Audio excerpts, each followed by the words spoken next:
Olá, a graça e a paz do Senhor Jesus. Estamos aqui mais uma vez para juntos compartilharmos uma passagem da Palavra de Deus.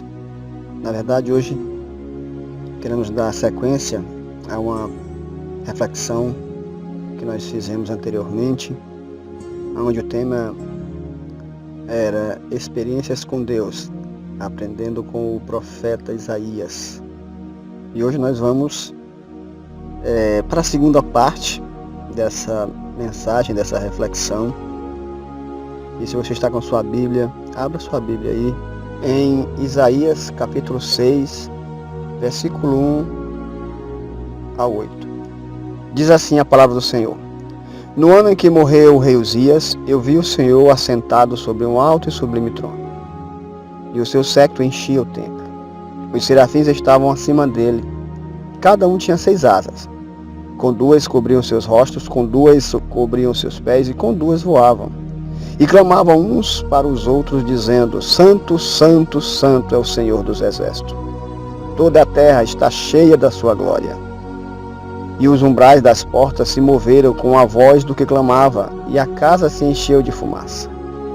Então disse eu: Ai de mim, que vou perecendo, porque eu sou homem de lábios impuros, e habito no meio de um povo de impuros lábios. E os meus olhos viram o Rei, o Senhor dos exércitos.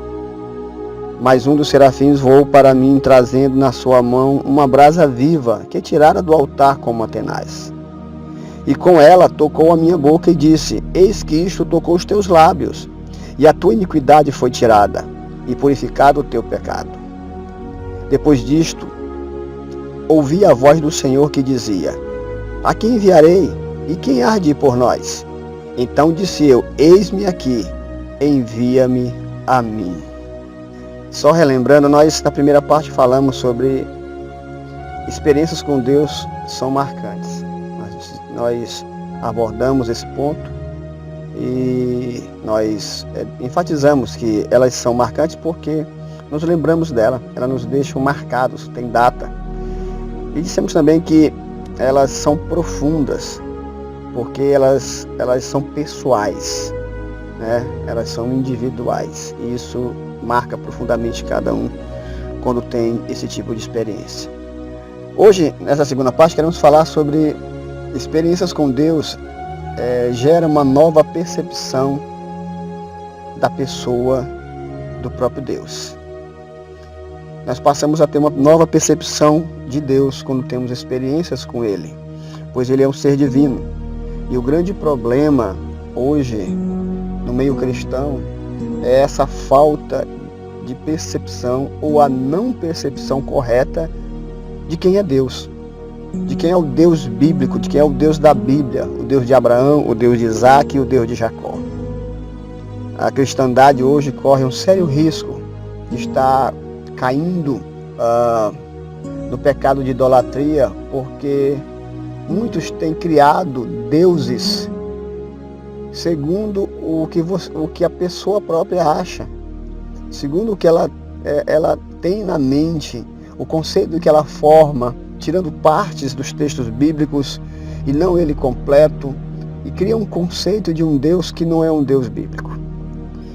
Então, a percepção de quem é Deus passa por essas experiências e ela nos leva a um conceito correto e bíblico.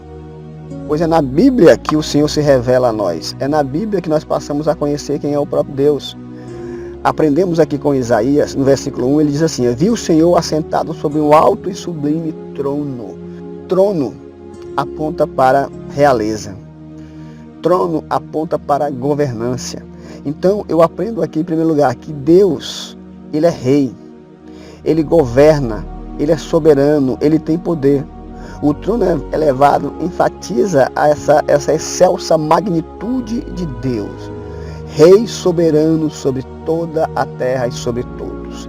É a primeira percepção que Isaías teve de Deus, que Ele é rei. Ele viu Ele assentado num trono. Quem assenta em trono é governante, é rei, é senhor. O segundo ponto que eu extraio deste versículo é no versículo 3, desse texto, aliás. É no versículo 3, que diz assim: e clamavam, santo, santo, santo. Os anjos clamavam, santo, santo, santo. Então, isso enfatiza a separação e a independência de Deus com relação à sua criação caída. É o primeiro ponto. Quando os anjos e serafins, eles clamam ao Senhor e exaltam o Senhor dessa forma, isso também enfatiza a prioridade e importância da adoração e da Trindade Santa. Porque Ele é santo, nós devemos entender a diferença, a separação que nós temos dele como criaturas caídas e ao mesmo tempo adorar Ele na beleza da santidade, porque Ele é santo. Terceiro ponto, no versículo 4, Isaías diz: as bases do limiar se moveram e se encheu de fumaça. Deus, Ele é juiz. O limiar se moveu, tremor e fumaça simbolizam santidade de Deus, está relacionada à sua ira e o seu juízo. Deus, Ele é rei, Deus, Ele é santo, mas também Ele é juiz, julga e julgará ao final toda a humanidade caída, os seres celestiais e tudo e todos que foram contra as suas leis e os seus decretos. A terceira lição que eu tiro ainda nesse texto é no versículo 5. Ele chama Deus, que estava sentado sobre um alto e sublime trono, de Senhor dos Exércitos. Deus é Senhor, Deus é comandante.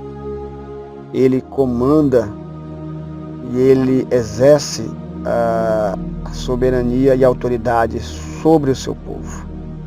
Se eu sirvo a esse Deus, a esse Rei Santo e Juiz, também tenho que entender que tenho que obedecê-lo como comandante e eu como um soldado do seu exército. O quinto ponto que eu extraio desse texto, com relação a essa percepção correta de quem é Deus, é que Deus, Ele é onipresente. Logo no versículo 1, Isaías diz: e a aba do seu manto, ou a orla do seu manto, preenchia todo o templo. Isso aponta para a onipresença de Deus. Ele está em todo lugar. Provérbios capítulo 15, versículo 3, lá na parte A, na primeira parte do versículo, diz que os olhos do Senhor estão em todo lugar.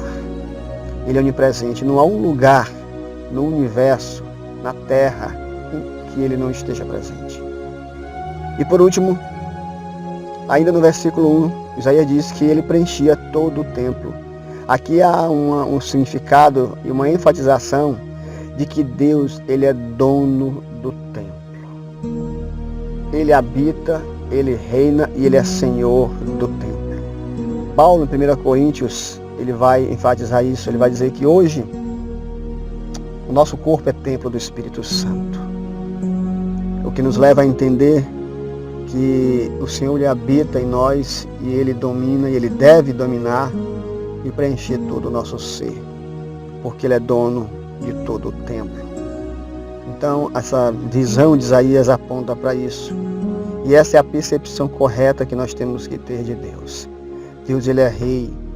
Deus, Ele é santo. Deus, Ele é juiz. Deus, Ele é Senhor, comandante do seu exército.